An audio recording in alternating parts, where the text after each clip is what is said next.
সবার বাসায় যে উপকরণগুলো সবসময় কম বেশি থাকে সেই উপকরণগুলোই দিয়ে আজকে সিম্পল ভাবে মজাদার ডিপিং সস তৈরি করব। মানে মোমো দিয়ে যে সস খাওয়া হয়, শুধু মোমো কেন, এই ডিপিং সস যে কোনো নাস্তা আইটেমের সাথে একদমই জমে যায়। আসসালামু আলাইকুম everyone, welcome back to my channel. I hope তোমরা সবাই ভালো আছো। তোমাদের দোয়া ও ভালোবাসায় আলহামদুলিল্লাহ আমিও ভালো আছি। আমি যখন তোমাদের সাথে মোমো রেসিপি শেয়ার করেছি তখন বলেছি যে নেক্সট ভিডিও আমার থাকবে এই ডিপিং সস। তো চলো মূল রেসিপিতে চলে যাই। ডিপিং সস তৈরি করতে আমাদের লাগবে ভিনেগার। আমাদের বাসায় ভিনেগার ছিল না, তাই আমরা লেবু নিয়ে নিচ্ছি। তোমরা চাইলে রাইস ভিনেগার নিতে পারো, রাইস ভিনেগার না থাকলে অ্যাপেল সিডার ভিনেগার নিতে পারো। ভুলেও কিন্তু হোয়াইট ভিনেগার নেওয়া যাবে না, হোয়াইট ভিনেগার নিলে একদমই সর্বনাশ হয়ে যাবে। দেখো আমরা লেবু রসটা কিভাবে নিচ্ছি। লেবু কিন্তু বেশি চিপলে তিতা হয়ে যায়, তাই লেবু রসটা এভাবে নিবা। আমরা যেভাবে নিচ্ছি সেম এভাবে নিয়ে নিবা। আমাদের কিন্তু বিভিন্ন কারণে লেবু রস প্রয়োজন হয়, তো আমরা যদি এভাবে লেবু রস বের করে রেখে দেই বিন্দু পরিমাণও তিতা লাগবে না। তোমরা একবার হলো ট্রাই করে দেখবা। এই তো দেখো আমাদের কিন্তু নিয়ে নেওয়া শেষ। তো এপাশে আমরা একটা ফ্রাই প্যানে তেল গরম করে নিব, কারণ আমাদের লাগবে চিলি অয়েল। চিলি অয়েল তৈরি করতে তোমরা যে কোনো ধরনের ফ্লেভারলেস অয়েল অথবা যেগুলো নিজস্ব কোনো সুগন্ধ নেই সেটা ব্যবহার করতে পারো, যেমন সয়াবিন অয়েল, রাপস অয়েল, ক্যানেল অয়েল অথবা অলিভ অয়েল দিয়ে কিন্তু বানানো যাবে। আমরা এখানে নিয়ে নিয়েছি সয়াবিন অয়েল। আমাদের লাগবে হচ্ছে চিলি ফ্লেক্স। তো এখানে তোমরা চাইলে চিলি ফ্লেক্স না থাকলে শুকনো মরিচ একটু তেলে গুঁড়া করে নিতে পারো। তারপর সাথে লাগবে হচ্ছে রসুন কুচি। তো আমরা এখানে একটা রসুন কুচি করে নিয়েছি। আর সাথে লাগবে হচ্ছে সাদা তেল।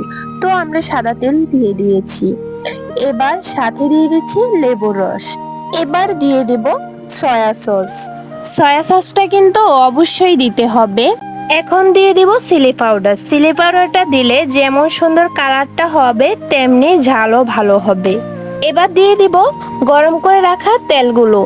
সবগুলো উপকরণের মধ্যে অবশ্যই গরম করে তেল দিতে হবে। এই তো দেখো আমাদের কিন্তু দিয়ে দেওয়া শেষ।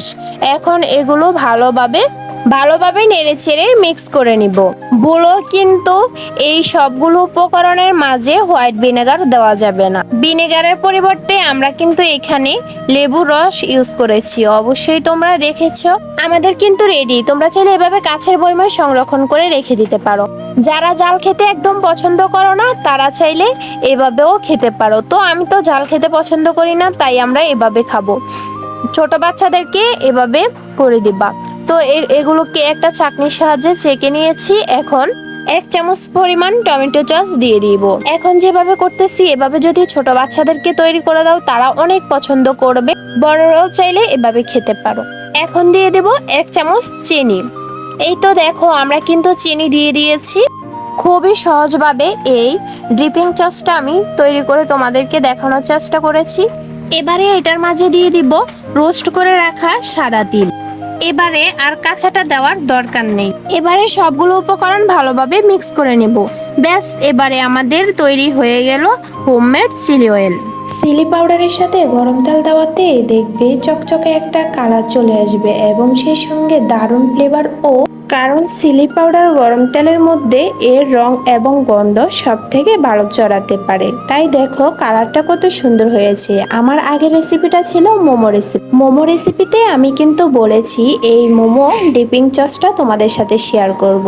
যারা এখনো আমার মোমো রেসিপি দেখো নাই অবশ্যই আমার মোমো রেসিপি দেখে আসো। মোমো ডিপিং সসটা কি শুধু মোমোর সাথে খাওয়া যায়? একদমই, যে কোনো নাস্তার সাথেই জমে যায়। এখানে দেখো অন্তনের সাথেও কিন্তু আমরা এই সসগুলো খেয়েছি, সে মজা লেগেছে।